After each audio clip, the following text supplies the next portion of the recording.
நான் உங்கள் மோசஸ் உலகில் ஜோதிட வாஸ்து கன்சல்டன்ட் சென்னையிலேருந்து. என் உயிரான ஈசனை முன்னிறுத்தி எவனாராலே தான் வணங்கி இந்த ஆவணி மாத பலன் இதை நம்ம பார்க்க போகிறோம். ஏன்னா இந்த ஆவணி மாதம் பார்த்தீங்கன்னு வச்சுக்கிங்களேன், காலபுருஷ தத்துவத்துக்கு 5ஆம் அதிபதியான சூரிய பகவான் தன் வீட்டிலேயே ஆட்சி பெறுவார். ஸோ அப்போ ஆட்சி பெறும்போது என்னென்னாக்கா, இந்த பூர்வ புண்ணியம் என்பது இயற்கையாகவே இந்த காலகட்டத்தில் ரொம்ப செழிப்பாக இருக்கும், வளமாக இருக்கும் அப்படின்னு சொல்லுவாங்க. ஏன்னா நம்ம பூர்வ புண்ணியம் அப்படின்ன உடனே நம்ம சொந்த ஊருக்கு தான் நினைப்போம். அப்படி கிடையாது. நமக்குள்ளேயும் ஒரு பூர்வ புண்ணியம் இருக்குது, நம்ம உடம்புக்குள்ளேயும் ஒரு பூர்வ புண்ணியம் தன்மைகள் இருக்குது. ஸோ அந்த தன்மை இந்த காலகட்டத்தில் பார்த்திங்கன்னா மிக செழிப்பாக இருக்கும். அதனால தான் பெரும்பாலும் பார்த்திங்கன்னா இந்த காலகட்டத்தில் நிறைய சுப நிகழ்வு பண்ணுவாங்க. திருமணம் பண்ணுவாங்க, நிறைய பார்த்திங்கன்னா ஆடி மாதம் முன்னாடி எல்லா திருவிழாக்களாக அப்படியே இருக்கும். ஆவணி மாதம் பார்த்திங்கன்னா நிறைய சுப நிகழ்வுகள் பண்ணுவாங்க. ஏன்னா இந்த காலகட்டத்தில் சூரியனோட தன்மை நல்லா இருக்கும்போது, ஆத்மகாரகன் இல்லையா சூரியன். ஸோ அப்போ ஆத்ம பலம் இயற்கையாகவே எல்லாருக்கிட்டையும் பெருகி இருக்கும் இந்த காலகட்டத்தில். அதுவும் இந்த காலம் இன்னொன்றாக்கா, இந்த வருஷம் பார்த்திங்கன்னு வச்சுக்கோங்க, கேது பகவானும் 5ஆம் இடத்துல இருக்கார். ஸோ அப்போ என்னென்னாக்கா, கேது என்னென்னாக்கா ஞானக்காரகன். ஏன்னா பொதுவாக பார்த்திங்கன்னா சூரியன் தான் பார்த்திங்கன்னா நம்ம ஆத்மகாரகன் சொல்கிறோம் இல்லையா. ஏன்னா இந்த ஆத்மகாரகன் எந்த ராசியில் வலுவாக இருக்கோ இல்லை பலமாக இருக்கோ அந்த ஜாதகர் பார்த்திங்கன்னா மிகுந்த உச்சத்தில் இருப்பார்.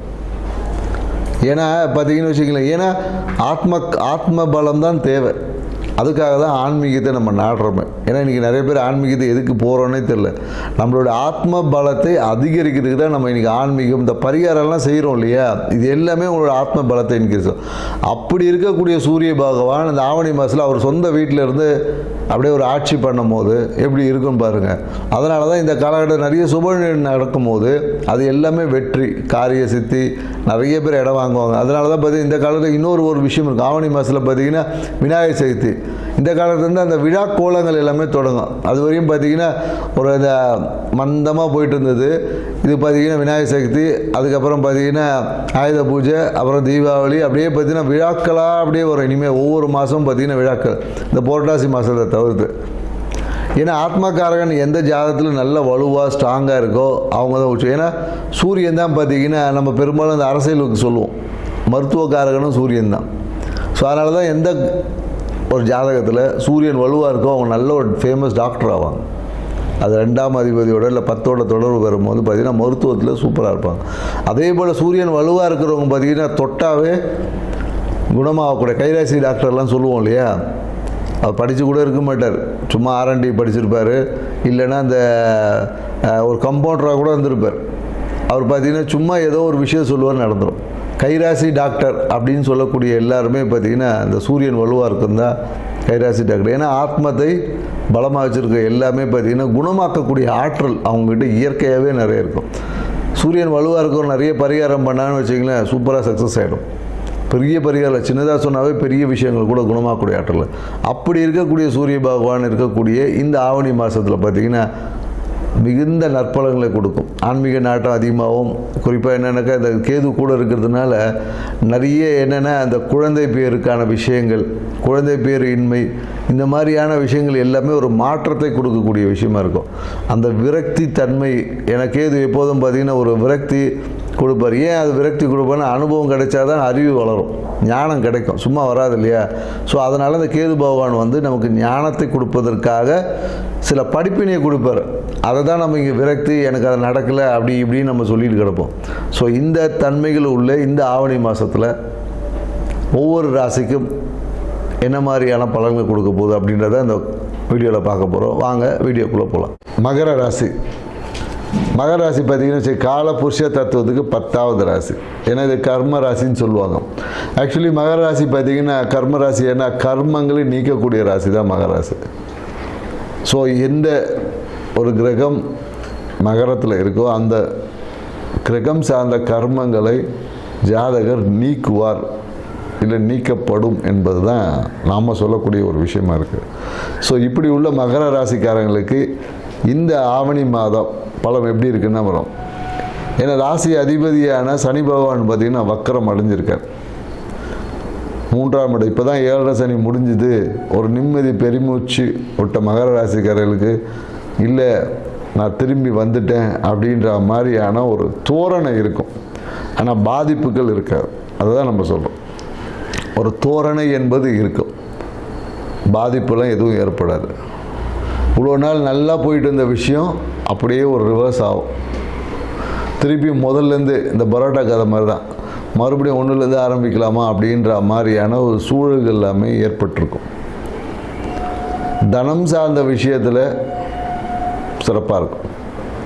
தனம் பொருளாதாரம், தனம் இதில் பார்த்திங்கன்னா எந்த ஒரு பிரச்சனையும் இல்லை, பிரம்மாண்டமாக இருக்கும். ஏன்னா 2ல் ராகு பகவான் இருக்கார்.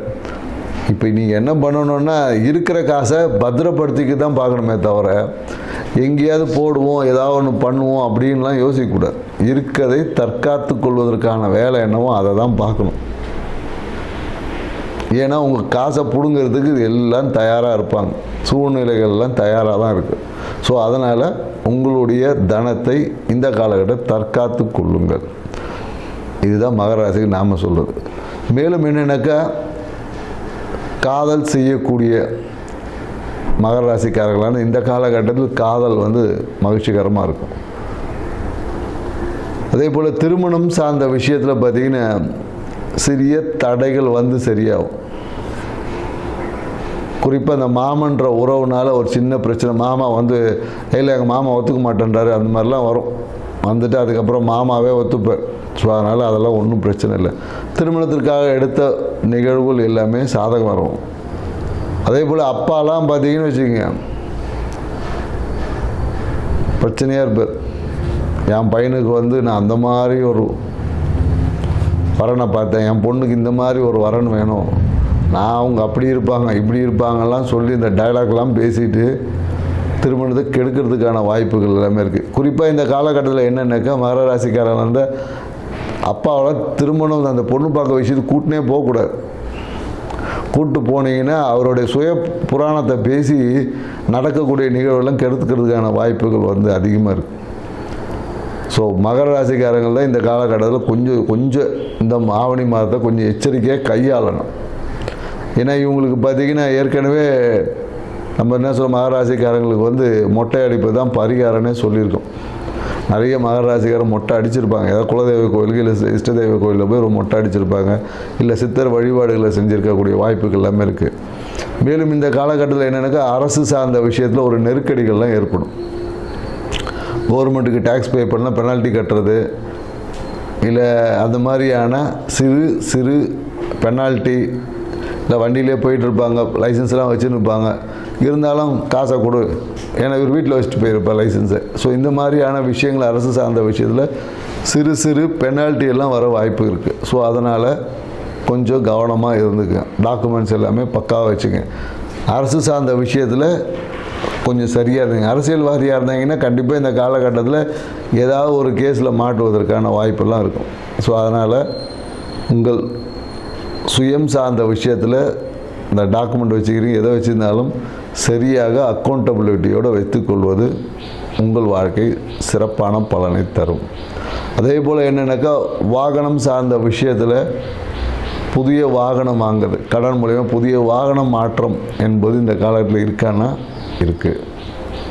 மேலும் என்னென்னாக்கா, மன மகிழ்ச்சி அதிகமாகும்.